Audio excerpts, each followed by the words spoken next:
Os cumprimento com a paz do Senhor. Evangelho de Jesus Cristo segundo escreveu Lucas. Evangelho de Jesus Cristo segundo escreveu Lucas, seu capítulo de número 3. Lucas, capítulo de número 3. Enquanto você procura, eu quero agradecer a Deus pela sua bondade, pela sua onibenevolência, permitir que eu pudesse contribuir neste congresso pelo terceiro ano seguido, 40º congresso, tão relevante, fazer parte dessa história. Agradeço ao pastor presidente, os Gideões Missionários, pastor Gilmar Miguel, pela confiança, irmã Maria Inês, Deus abençoe, a toda a família que nós amamos, pastor vice-presidente, pastor Adriano, irmã Roberta, toda a família, Deus continue os abençoando. Pastor Moisés Martins, um prazer tê-lo aqui. Dia 7, temos o maior lançamento da escatologia, especialização na Academia de Pregadores, feliz em fazer parte. A todos os pregadores que foram usados por Deus e que serão usados aqui neste púlpito, meus amigos, que Deus abençoe em nome de Jesus. Todas as autoridades que aqui estão, pastores, a toda a coordenação dos Gideões, trago saudações do meu pastor presidente, pastor Paulo Freire, de toda a nossa igreja, Assembleia de Deus, Ministério Belém, da cidade de Campinas. E já quero aproveitar este momento e também agradecer a Casa Publicadora das Assembleias de Deus, por o nome CPAD, pelo lançamento deste livro O Tempo do Fim, desvendando os mistérios da escatologia, uma defesa ao pré-tribulacionismo e ao pré-milenismo. Nós estamos ali na loja da CPAD e amanhã a partir das 10 da manhã estaremos lá para assinar alguns livros. A todas as mensagens que eu recebi durante toda a semana, com a frase marcante: eu te conheço, Jacó. Que Deus abençoe pelo carinho de todos os irmãos que estão nos assistindo agora, de todo o Brasil e de todo o mundo. Lucas, vamos de Bíblia, capítulo de número 3, a partir do versos de número 1, diz assim o texto: E no ano 15 do império de Tibério César, sendo Pôncio Pilatos presidente da Judéia, e Herodes o tetrarca da Galileia, e seu irmão Filipe o tetrarca da Itureia e da província de Traconites, e Lisânias, tetrarca de Abilene, sendo Anás e Caifás sumos sacerdotes, veio no deserto, veio no deserto, veio no deserto, a palavra de Deus a João, filho de Zacarias. Ainda de pé, João, capítulo de número 4, por gentileza.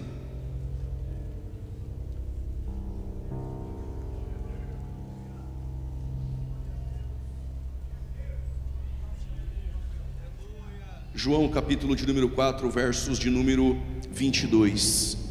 Vós adorais o que não sabeis, nós adoramos o que sabemos, porque a salvação vem dos judeus. Mas a hora vem, e agora em que os verdadeiros adoradores adorarão o Pai em espírito e em verdade, porque o Pai procura não bons pregadores, não excelentes cantores. O Pai procura os que o adoram em espírito e em verdade. Tome seu respectivo assento em nome de Jesus.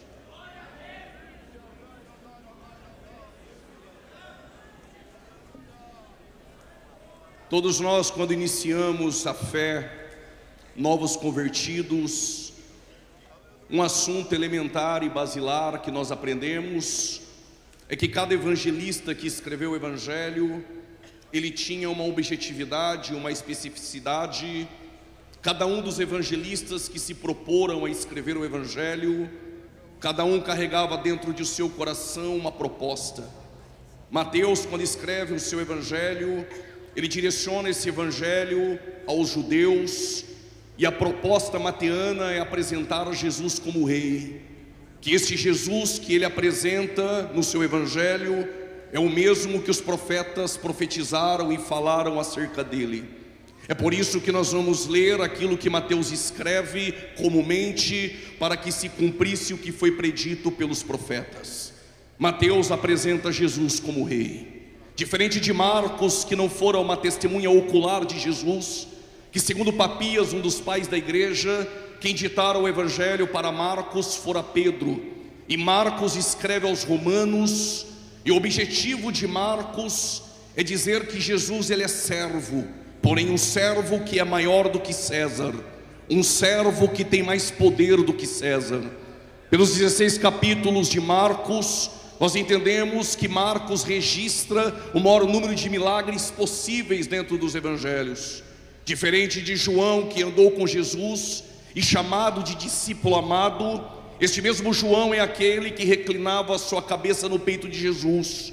Esse João escreve um evangelho universal, apresentando Jesus como Deus e como Filho de Deus. No capítulo de número 1, versículo de número 1, ele apresenta Jesus como Deus. No versículo de número 4, ele apresenta Jesus como a vida. No versículo de número 7, é o Jesus que testifica a luz. No versículo de número 14, é o Jesus que habitou no meio de nós. No versículo de número 18, o unigênito do Pai. No versículo de número 29, o Cordeiro de Deus que tira o pecado do mundo. No versículo de número 41, o Messias. No versículo de número 49, o Rei de Israel, o Filho de Deus. E no versículo 51 e 52, ele apresenta Jesus como Filho do Homem. Lucas, porém, não obstante, ele tem a sua particularidade, a sua especificidade, a sua individualidade dentro dos seus escritos. Lucas é historiador, ele tem uma preocupação, que sua narrativa não orbite ou não gravite sobre uma estrutura que é simplesmente abstrata. Lucas vai colocar estacas históricas e vai registrar nomes de governadores e tetrarcas para fundamentar o seu registro histórico, para que haja credibilidade naquilo que ele escreve e veracidade no passar dos anos. Eu explico. Se Mateus estivesse aqui nessa reunião dos Gideões, com certeza daqui 70 ou 60 anos ele iria escrever dizendo: estávamos todos reunidos naquela noite e o Rei Jesus estava presente entre nós.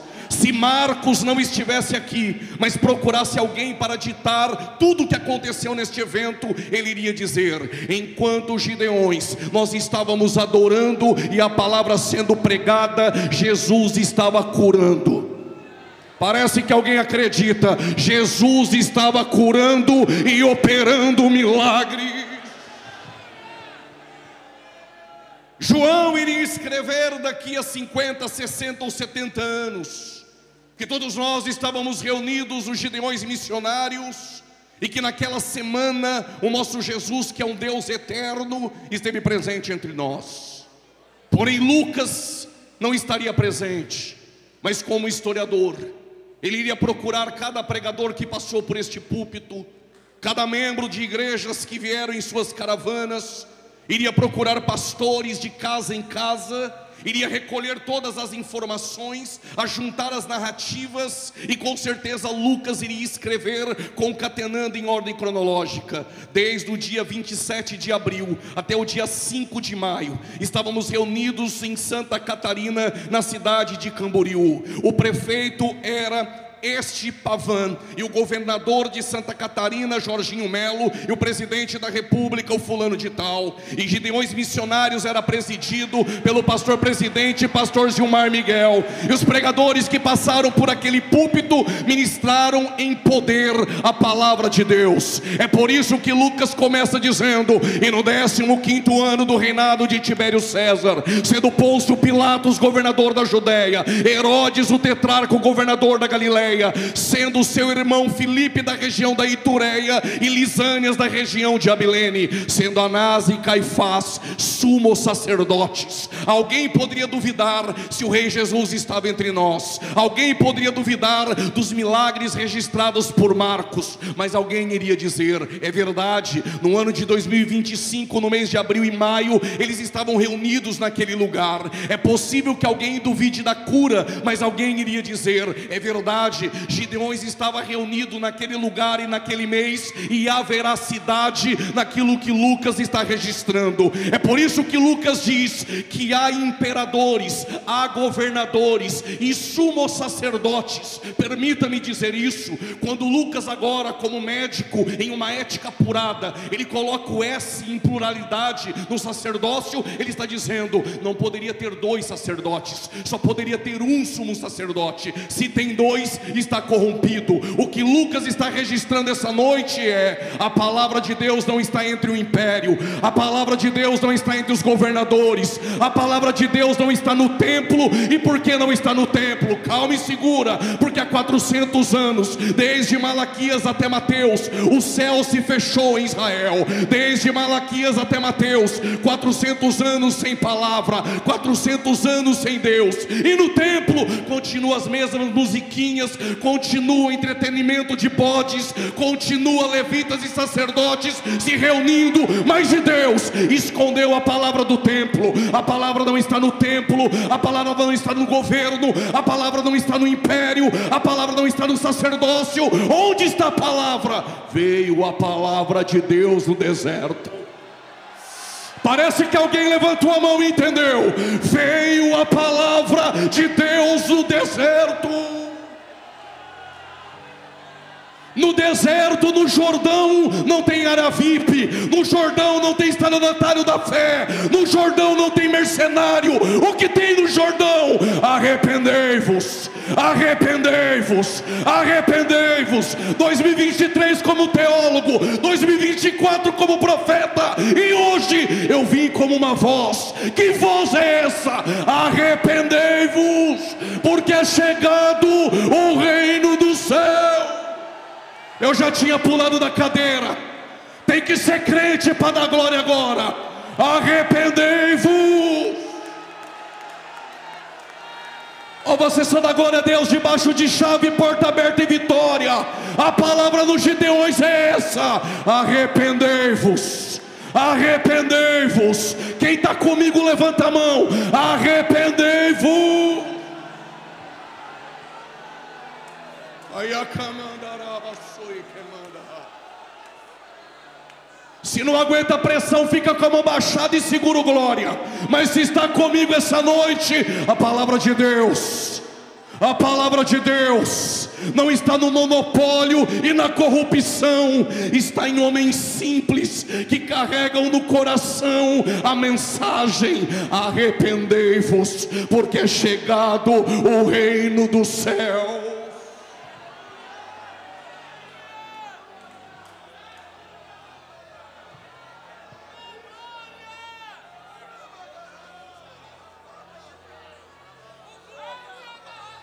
O que vocês foram ver no deserto? Uma cana agitada, que com a pressão ela se curva.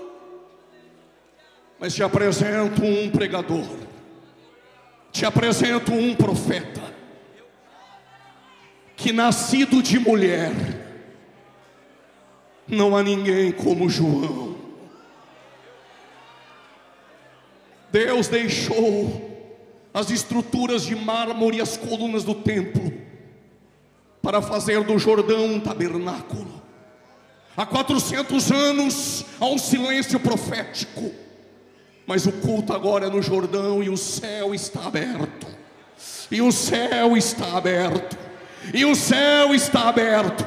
E o pregador do Jordão não precisa fazer teatro emocionalista, não precisa dizer que você é o ponto fraco de Deus, não precisa trazer mensagem coach para Nutella. A palavra é essa: arrependei-vos. Igreja brasileira, a palavra para nós é essa: arrependei-vos, arrependei-vos, porque é chegado o reino do céu.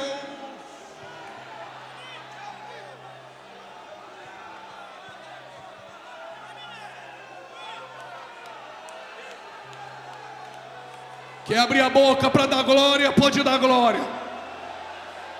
Ou vai economizar e levar para a tua cidade? Deixa tudo aqui essa noite.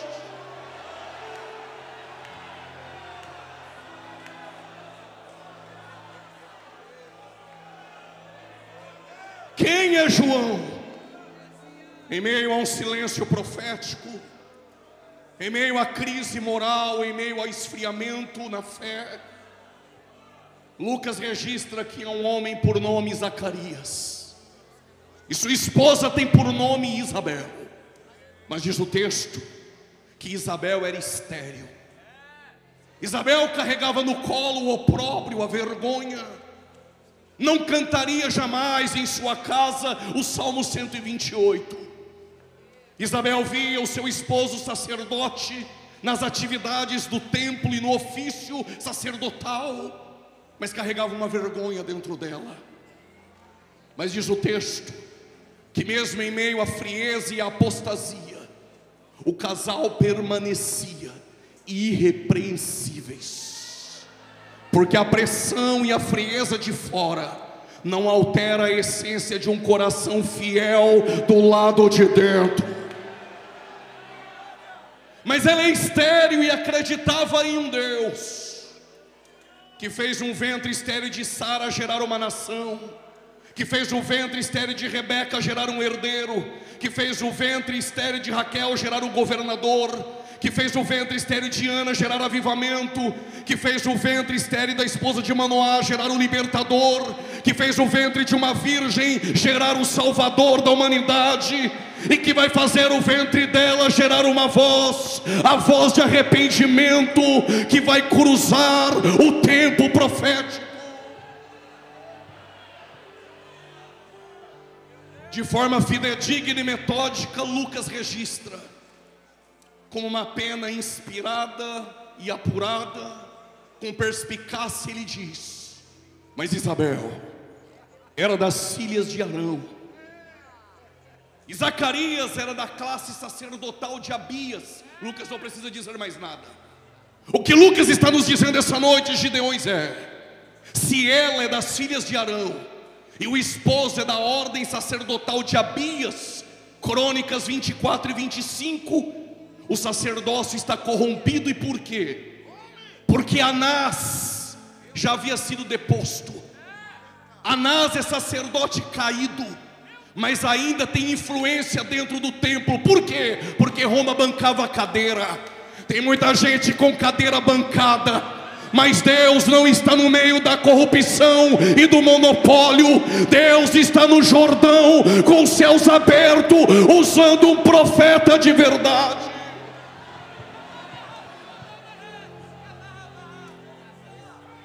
O que Lucas registra se o templo e o sacerdócio está corrompido por direito, por prole, por dependência, João Batista, que vai nascer no seu ventre, ele pode ser, de forma verídica e legítima, um sumo sacerdote. Segundo Luiz Silon e Flávio Joséfo, havia naquele tempo de 20 a 25 mil sacerdotes. É possível que um sacerdote completasse a sua carreira ministerial e não tivesse uma única oportunidade de entrar dentro do templo e oferecer incenso. Zacarias tem a esposa estéril, mas ele vai participar de um sorteio que faziam como de costume. Em quem lançar a sorte e recair no sorteio, este terá o privilégio de entrar dentro do templo. Para alguns, coincidência, para quem prega milagre. Eu ouvi um glória a Deus aqui, eu vou repetir. Para alguns, coincidência, para quem prega milagre. Para alguns você nem deveria estar aqui, não tem padrinho, ninguém bancou a cadeira, mas Deus disse a ele: eu vou usar, e não consulta homens.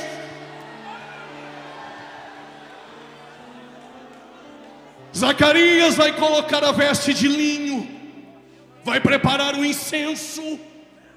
E o que tem no incenso? Do lado de dentro, Zacarias, você não leva o que você quer. Do lado de dentro se entrega aquilo que eu estabeleci. Alguém deu um glória, eu vou repetir. Do lado de dentro da minha casa você não traz o que você quer. Do lado de dentro se traz aquilo que eu estabeleci. O que Deus estabeleceu? Incenso do lado de dentro. Os elementos são onixa. Pega uma concha nas profundezas das águas, abre ela, tira a esponja, queima, pega as cinzas e coloca dentro do recipiente de ouro. E agora vai atrás do gálbano. Gálbano é uma planta. Se você não machucar, não sai a essência. Mas quando machucada, quando machuca gálbano, ela coloca para fora o que tem dentro. Tira o líquido do gálbano, coloca dentro do recipiente de ouro. E agora, pregador, vai atrás do estoraque. A planta estoraque, a sua folha, se você ver ela agora, está gotejando. Se for daqui 3 horas, está gotejando. Se for amanhã, está gotejando. Parece crente gideonita. Se você olhar para ele agora, está dando glória. Daqui 3 horas, está dando glória. E amanhã, está dando aleluia. E depois da manhã, está dando o grito de glória que o diabo odeia. Tritura a folha, coloca dentro do recipiente de ouro. E agora? Agora já sei. Pego o meu fogo, acendo, sobe o incenso, está tudo bem. Se fosse na tua casa, estava tudo bem. Se for fogo dos homens lá dentro, eu te mato. E por quê? Porque fogo dos homens é só movimento, é só teatro, é só emocionalismo. Tem movimento, não tem palavra. Tem pula-pula, mas não tem Bíblia. Engana os incautos. Mas você veio aqui essa noite para comer pão do púlpito dos Gideões essa noite.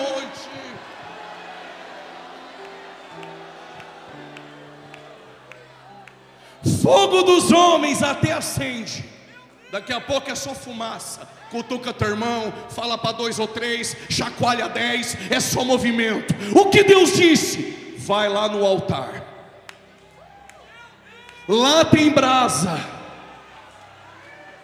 e tem fogo. Que fogo é este? O fogo que eu acendi. E o fogo que ele acende, homem nenhum apaga. Se tivesse mais de 100 mãos levantadas, eu contava sobre o fogo. Gênesis capítulo 15, versos 17. Deus fez uma aliança com Abraão por intermédio do fogo. Êxodo capítulo 3, versículo 1 e 2. Deus falou com Moisés em uma sarça de fogo. Êxodo capítulo 13, versículo 31. A coluna no deserto é uma coluna de fogo. Primeiro livro dos Reis, capítulo 18, versículo 38. Deus respondeu a Elias com fogo. Jeremias 23, versículo 29. A tua palavra é fogo. Zacarias capítulo 2, versículo 5. O Senhor é um muro de fogo. Mateus capítulo 3, versículo 11. Lá no Jordão, eu só batizo com água. Mas tem alguém? Parece que os pregadores conhecem ele. Parece que o ginásio, o pavilhão conhece ele. Quem é ele? Mais poderoso que o pregador, mais poderoso que João. Quem é ele? É aquele que vos batizará com o Espírito Santo e fogo. Só quem gosta do fogo reage essa noite.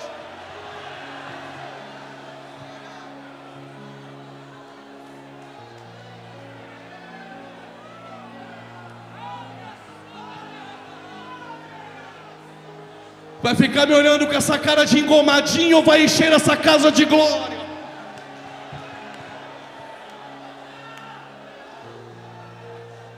Segura. Os rabinos acreditavam que se tivesse 2 judeus falando da Torá, Deus se aparecia e se manifestava.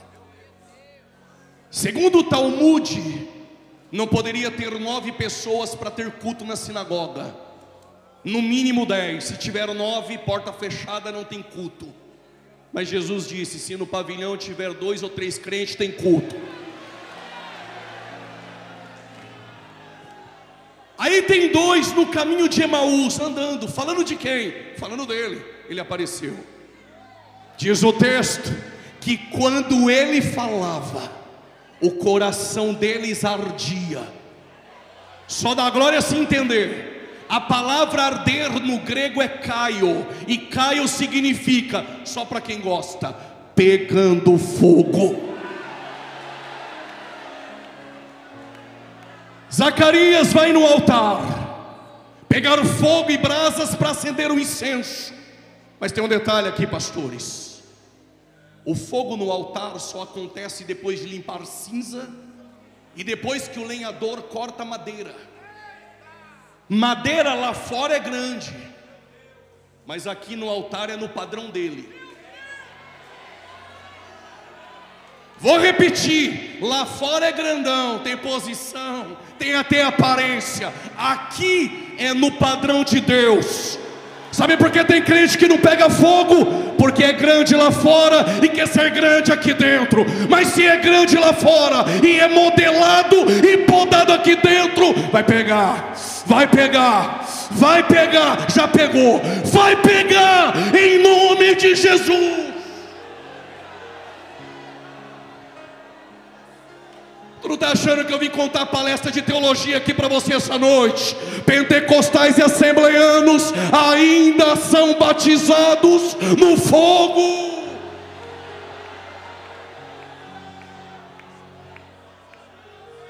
Zacarias vai vestir um linho, a mitra, o incenso. Eu passei alguns anos estudando e perguntando para Deus, porque nem tudo os livros contam, por que tem que ter incenso do lado de dentro? Eu entendi.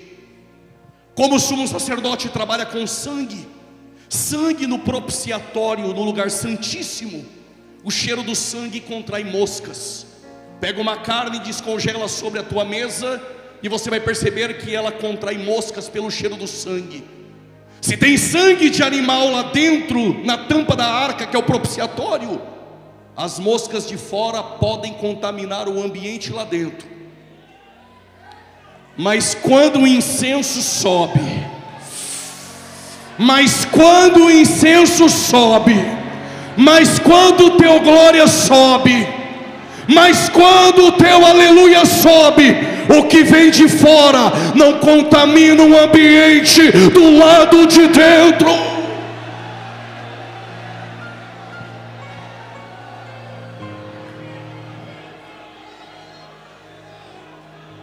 Permita-me, falarei paulatinamente. Zacarias sabe que há 400 anos Deus não fala.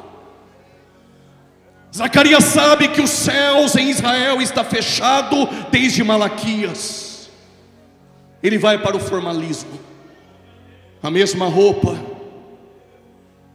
a mesma atividade, os mesmos materiais, elementos do incenso, o mesmo caminho, o mesmo endereço, o mesmo átrio, o mesmo altar do holocausto, o altar do incenso no lugar santo, a pia de bronze no átrio. É o mesmo caminho, o mesmo endereço. Não acontece com você na tua cidade? Eu já sei o endereço do culto, conheço de cor os hinos da harpa, as músicas do culto. É a mesma roupa, os mesmos avisos, 200 louvores cantados, coreografia camuflando uma sensualidade. São os mesmos artistas, são os mesmos atores, são os mesmos artistas, são os mesmos cachês, são as mesmas exigências. Até parece que todo culto é igual. Mas em Lucas capítulo 1 versos 8 diz o texto: e exercendo o sacerdócio do lado de dentro, mesmo sabendo que há 400 anos Deus não fala, Zacarias poderia abandonar tudo, jogar o ministério para o alto, mas Deus te trouxe essa noite para ouvir isso. Zacarias tinha uma certeza: enquanto eu entrego do lado de dentro, Deus se encarrega de fazer gerar o meu milagre do lado de fora. Alguém levantou a mão e entendeu? Enquanto eu adoro do lado de dentro, Deus se encarrega de gerar o teu milagre do lado de fora.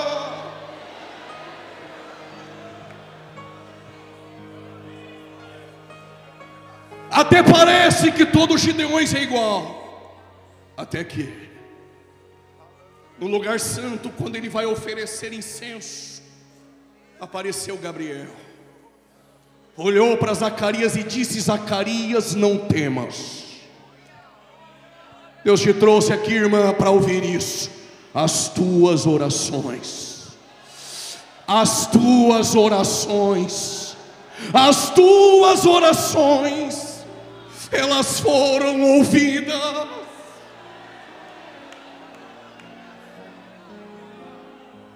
Quando Isabel soube que iria gerar, ela disse: o Senhor se atentou de mim.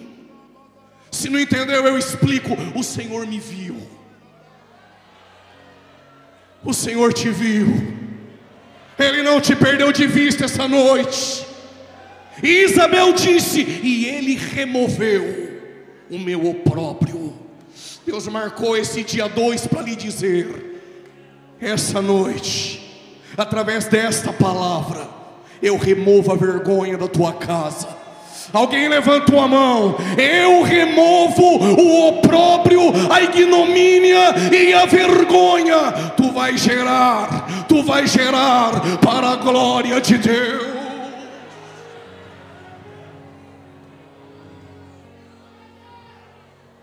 João Batista cresce,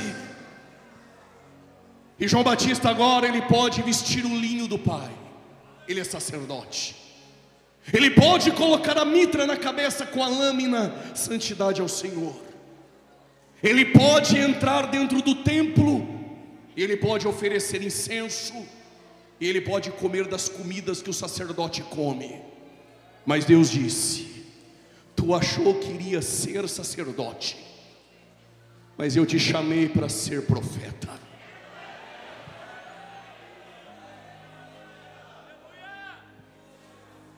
A Bíblia não diz, mas imagino eu, João Batista dizendo: Senhor, eu não vou vestir o linho. Vai não. O linho está contaminado pela sujeira da corrupção. Vai colocar roupa de gafanhoto e mel silvestre e vai comer, mas roupa de pele e camelo vai vestir. Tu achou que iria vestir o linho? Vai não. Suas vestes serão de pelos de camelo. Mas eu não vou entrar no templo. Vai não. Vou te usar no deserto. Mas eu não vou poder sentar na mesa e comer com os sacerdotes. Essa mesa não te cabe, João.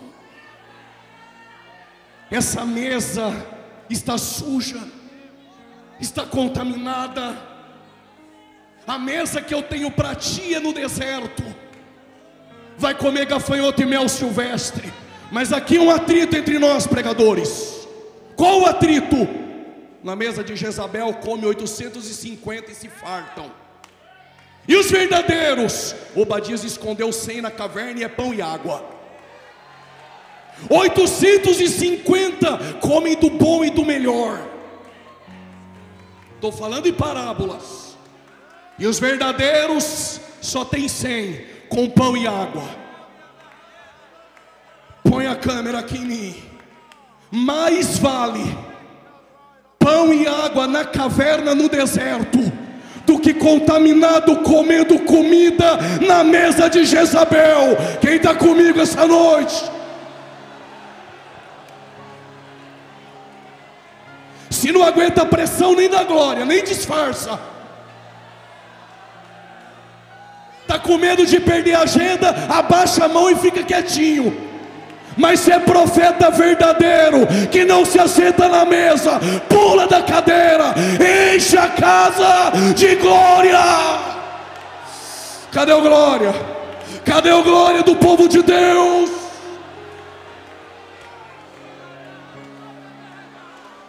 Estou ouvindo línguas estranhas aqui.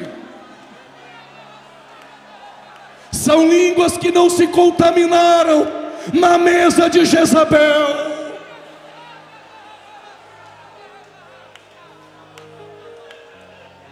Na mesa de Jezabel tem os falsos. Mas a igreja brasileira precisa saber, eu não prego por agenda. Só tem falso porque tem púlpito que sustenta. Só tem falso, porque tem pastor e igreja que banca. Se Jesus estivesse em nossos dias, Ele não iria virar a mesa, Ele iria virar os púlpitos. Os céus me trouxe para lhe dizer: fica aguardando com pão e água na caverna.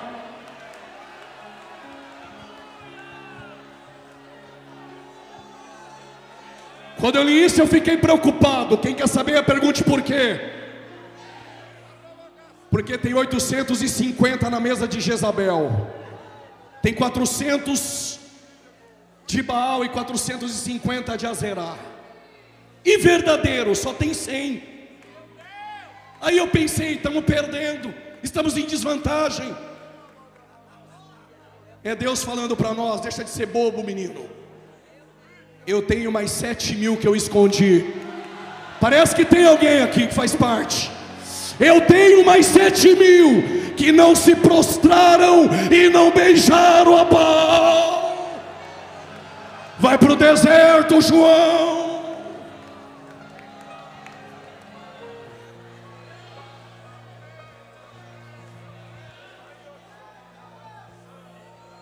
João está no deserto. Diga comigo: João é profeta.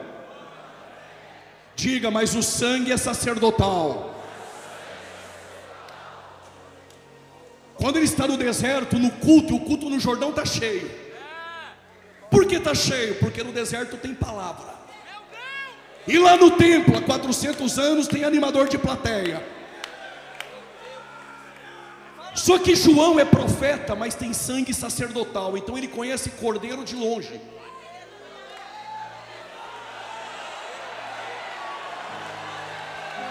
No meio do culto ele olhou e falou: esse eu conheço. Parece que você também conhece. Eis o Cordeiro de Deus. No Jordão ele está. Eis o Cordeiro de Deus. No monopólio ele já não está mais. A glória não está mais lá, mas a glória encarnada está no Jordão. Eis o Cordeiro de Deus, que tira o pecado do mundo.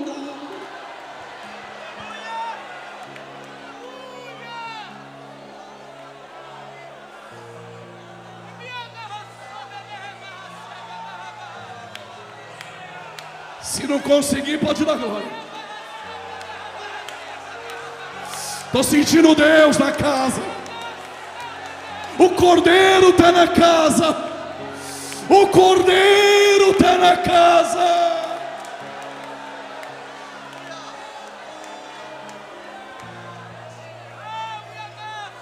E amando a sua e queimando a sua e queimando.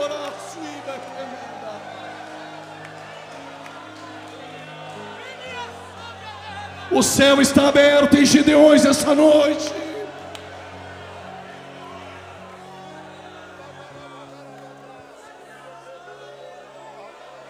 Mas fariseu também frequenta culto. Pregador, não entendi, vou repetir. Fariseus também frequentam cultos. Eles estão no culto, não dá glória de jeito nenhum, não levanta a mão de jeito nenhum, está fazendo figuinha para dar errado. Acabou glória.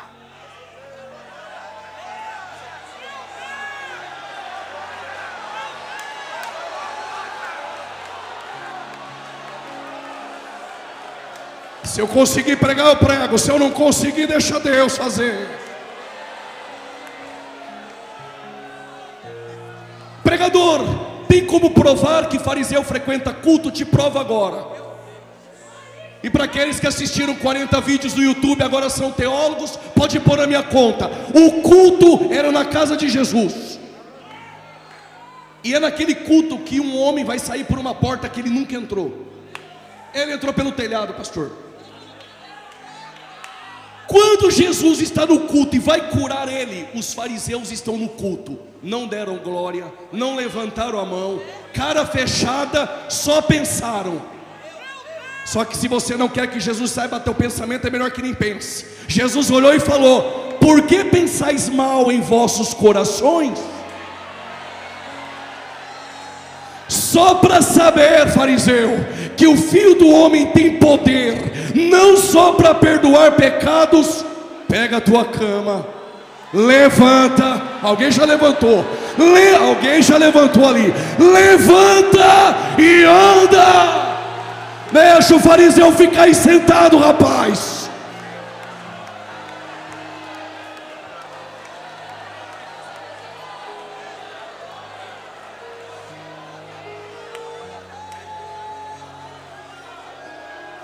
João termina de pregar, o povo vai embora e os fariseus vieram, estavam no culto.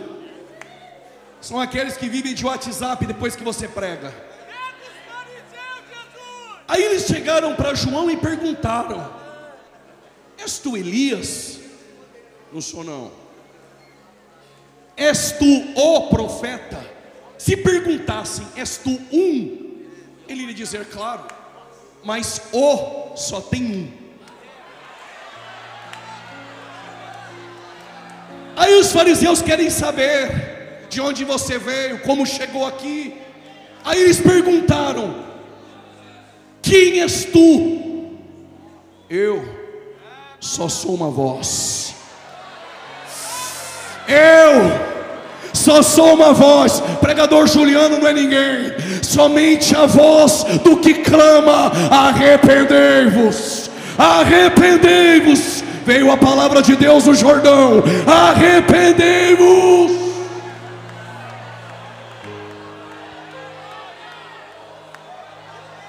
O primeiro grupo foi embora.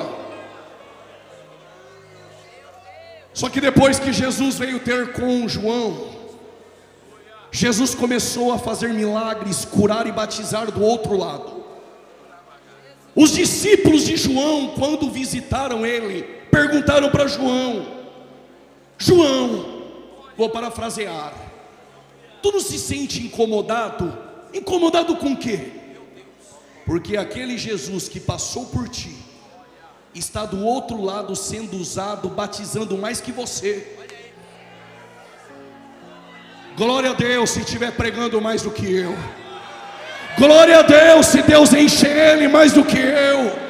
Glória a Deus se a igreja dele encher mais do que a minha. Glória a Deus, pastor, se Deus te usar mais do que eu. João falou: não estou preocupado não. Sabe o segredo do ministério de João? Eu quero mais que ele cresça.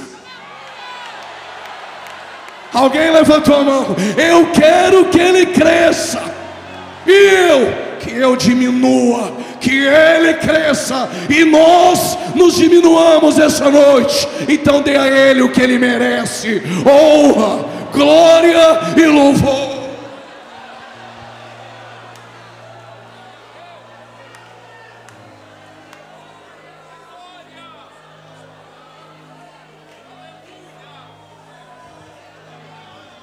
Se está pronto para escutar isso, diga amém. A voz de João fazia tremer o palácio de Herodes. Mas João nunca deixou o deserto para frequentar o palácio. Quem dera que alguém cortasse isso agora e mandasse para 2 ou 3 depois do culto. Profetas não frequentam palácios. Se frustrei, teu ministério veio no lugar errado. Profetas não frequentam palácios.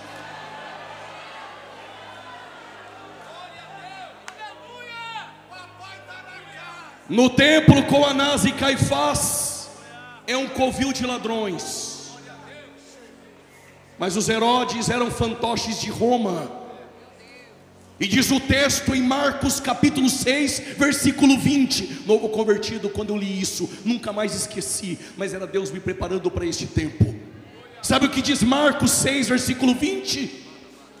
Que quando o João Batista denunciava o pecado do Herodes, diz o texto, que o Herodes temia João, porque pregava bem. Não, porque fazia dancinha no TikTok, não, porque tinha uma mensaginha coach light, não, porque tinha seguidores, coisa nenhuma, porque tinha fama no mercado gospel, não. Ele temia João, diz o texto, porque João era santo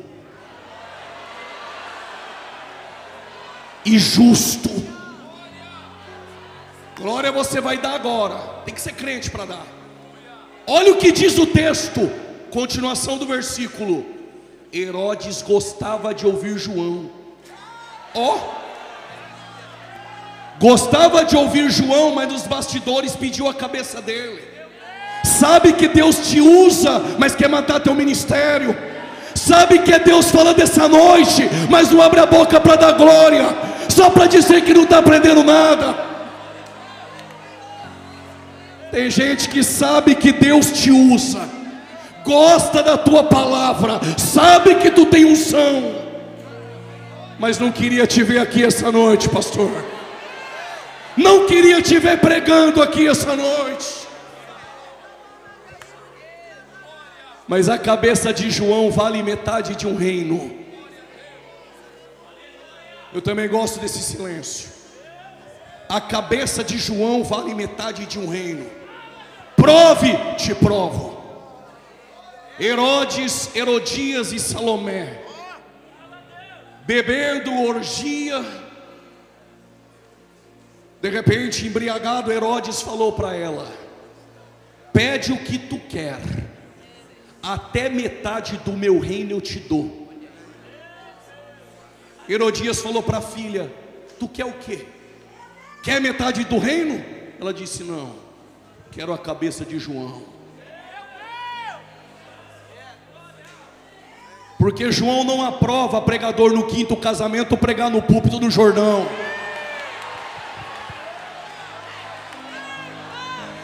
Porque João não aprova no púlpito entregando falsa profecia e crente sendo enganado. No culto do Jordão tem palavra, tem palavra, tem palavra. Só para você não esquecer: arrependei-vos, arrependei-vos, arrependei-vos. Oh glória, oh glória.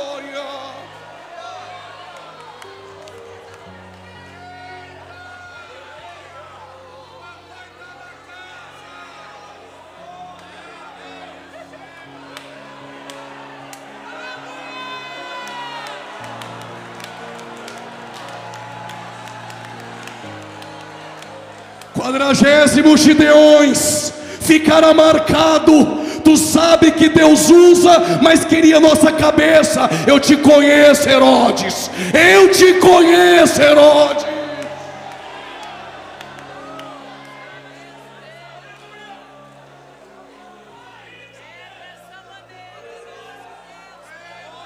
João é preso.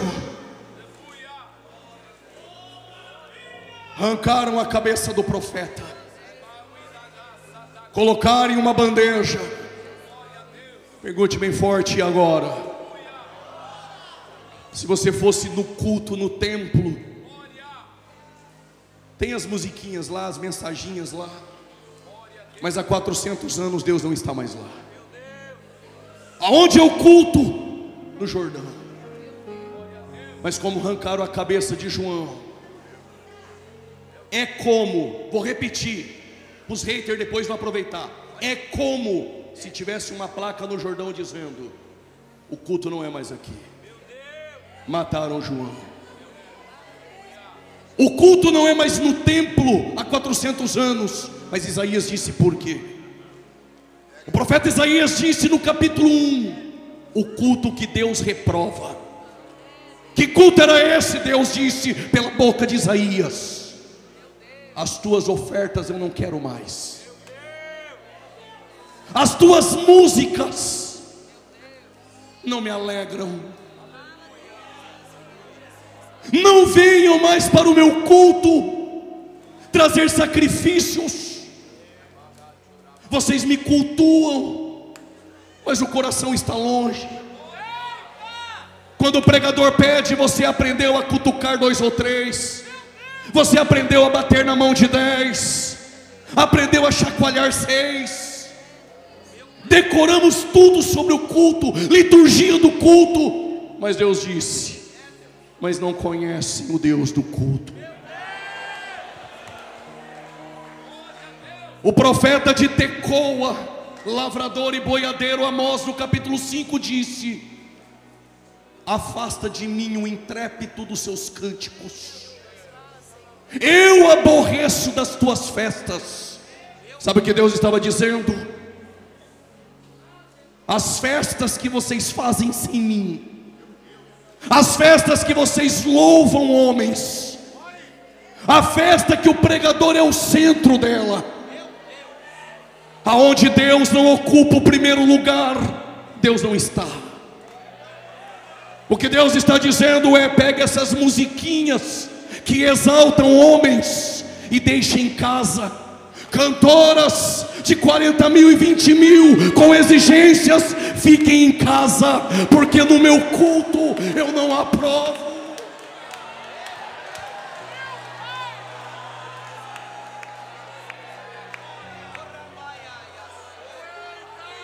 Mas em Samaria também era assim. Sabe o que aconteceu em Samaria?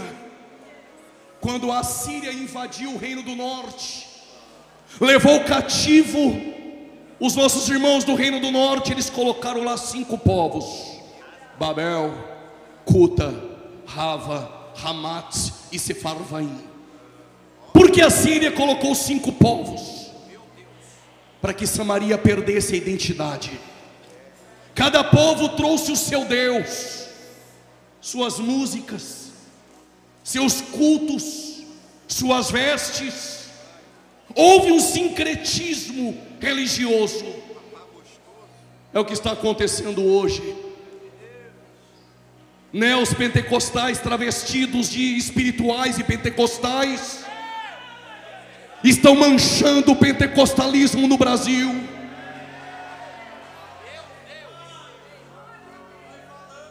E o povo sendo enganado dia após dia. Mas Deus, irado, o que Ele fez? Enviou leões em Samaria. Diz o texto que os leões passaram a matar pessoas. Alguém se levantou e foi ao rei da Síria e disse: ó rei, o Deus de Israel enviou leões para nos matar. Por quê? Porque nós não sabemos como é o costume do culto do Deus da terra. Sabe o que o rei da Síria fez? Pega um sacerdote, não de Levi, aquele que Jeroboão nomeou sem ter sangue levítico, sacerdote pirata.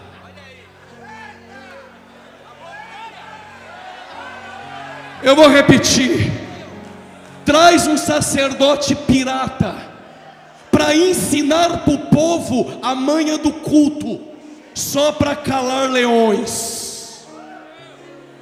Tem obreiro pirata que só ensina a manha do culto, tem pastor pirata que só ensina a manha do culto, mas o que o povo precisa conhecer é o Deus do culto essa noite.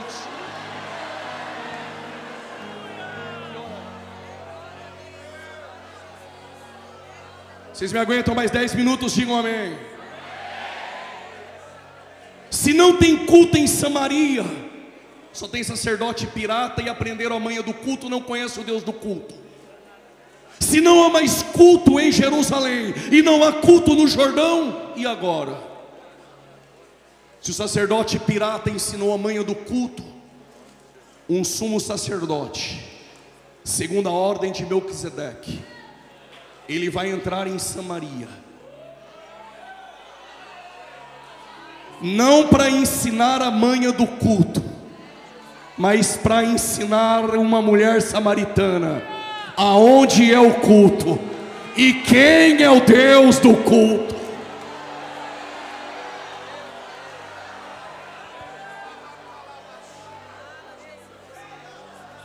Ele está andando com os discípulos, aí ele disse aos discípulos: vão comprar comida? Os discípulos foram. O João não é bobo, o João ficou, entrou com ele em Samaria. Jesus sentou no poço, está esperando a mulher. Quando a mulher vem, meio-dia, não às 9, não às 3 da tarde, quando ela vai pegar água, Jesus levanta e diz: mulher, dá-me água para beber.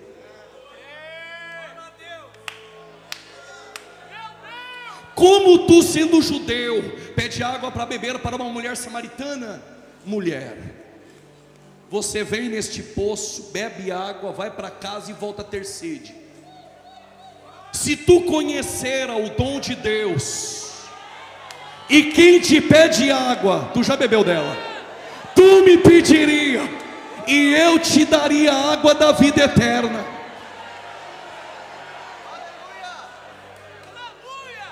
Permita-me elucidar e elencar o meu pensamento no texto. Ela olhou nele de cima e embaixo e pensou: ué, como que tu tem água da vida eterna, se Moisés tinha um cajado, bateu no mar, mar vermelho abriu. Davi tinha uma funda, jogou, o gigante caiu. Os sacerdotes de Josué tinham buzinas, tocou, Jericó caiu. Sansão tinha uma queixada de jumenta, matou 1000 homens. Tu não tem nenhum balde.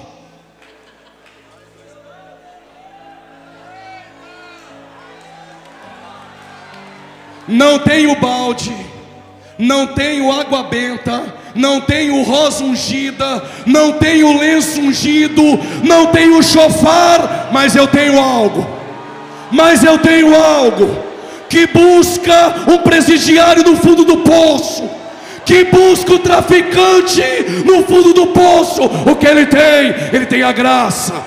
Ele tem a graça. Ele tem a graça.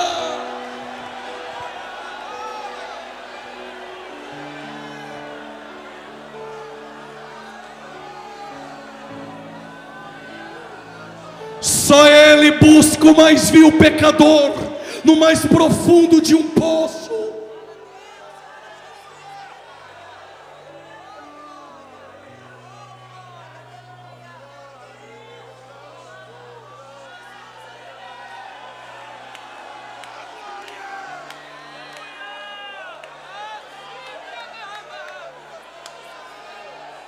Então faz o seguinte: me dá dessa água para eu beber. Vai lá e chama teu marido.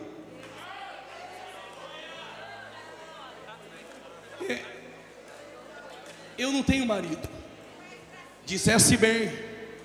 Teve 5 camas, 5 endereços, 5 certidões de casamento, 5 alianças dentro da gaveta, ciclos interrompidos, e quer vir nos Gedeões beber da minha água.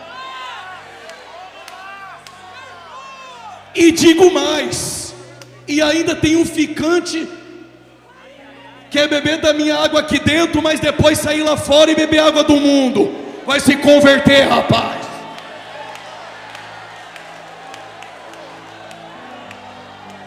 E pode fazer passinho, girar, pular. Eu sei, se tu é crente, é pelo fruto, é pela conduta. Olha para mim aqui. Evangelho não muda a diversidade. Evangelho transforma caráter.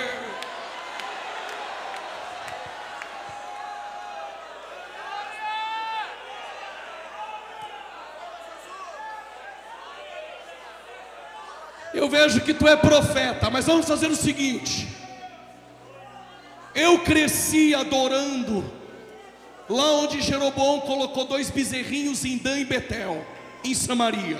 Os seus pais dizem que o culto é no templo de Salomão. Afinal de contas, aonde é o culto e quem é o Deus do culto? Não é nem em Samaria, não é também no templo em Jerusalém, também não é mais no Jordão. Aonde é? Vai enchendo o pulmão de ar que eu vou contar. A hora é. Eu já tinha pulado da cadeira. A hora é. E a hora chegou em que o meu templo, o meu endereço não é no Jordão, não é em Jerusalém. É se você é um verdadeiro adorador. Eu estou procurando essa noite. Eu estou, cadê você? Eu estou procurando essa noite Quem vai ser o lugar do meu culto? Cadê você que veio para adorar?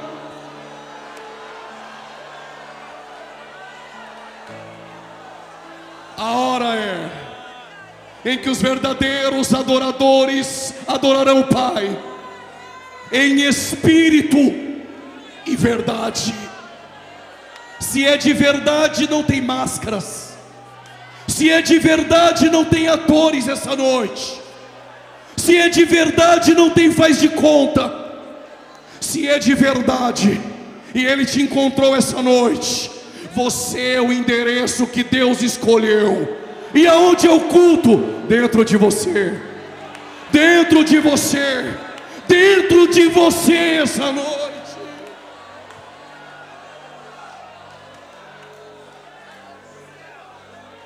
Sente. Já estou terminando. Pregador, se eu sou o ambiente do culto e o Senhor é o Deus do culto, em Jerusalém tinha glória. Cadê a glória? A glória que esteve atrás do véu de Moisés, e que depois eu descobri que não tinha glória nenhuma, era só véu. Ele não queria mostrar que a glória era transitória, e Paulo dedurou ele aos Coríntios. Aquela glória que encheu o tabernáculo de Moisés, aquela glória que quando os filhos de Asaf, Zacur, Matanias, Azarel e José tocaram na inauguração do templo de Salomão, ela encheu a casa e os sacerdotes não conseguiram ficar de pé. Essa mesma glória que Isaías disse que Deus não dividiria mais com ninguém. Jesus está orando em João 17 e disse: Pai, devolva aquela glória que eu tinha contigo.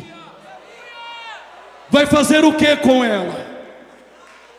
Eu vou dar para aqueles que tu me deste, para que eles sejam um, assim como nós somos um. O Deus do culto fala com você essa noite. Você é o ambiente que Deus escolheu essa noite. Eu não sei se você vai pegar, mas eu encerro aqui. Um dia Jesus disse: este templo vai ser destruído,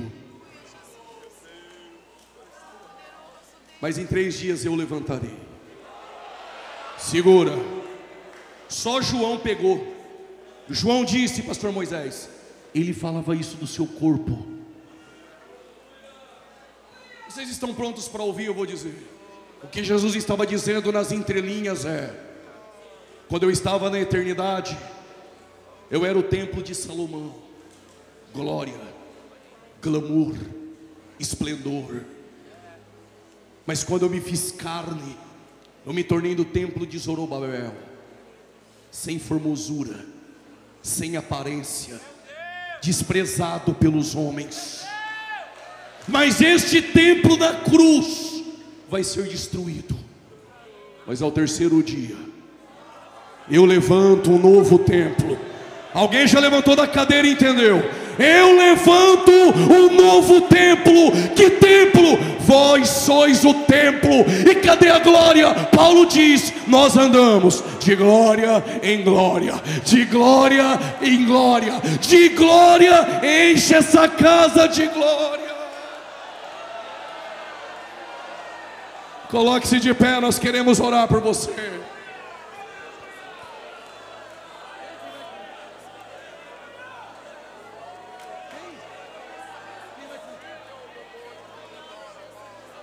Jonatas, adorador da praça, então é dos nossos, já pode começar a cantar, meu irmão. Se você veio aqui essa noite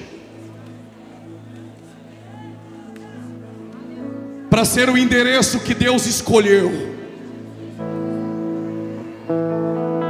para o culto ser dentro de você, sai do teu lugar e vem. O Espírito Santo está te chamando essa noite. Arrependei-vos, arrependei-vos, arrependei-vos. arrependei-vos. Veio a palavra de Deus nos Gideões essa noite: arrependei-vos. Todo esse povo que está vindo aqui, não é porque o pregador é bom, não é pela oratória do pregador, é porque a mensagem é essa e não mudou: arrependei-vos, arrependei-vos. Saia do teu lugar e venha, Ele está te chamando essa noite.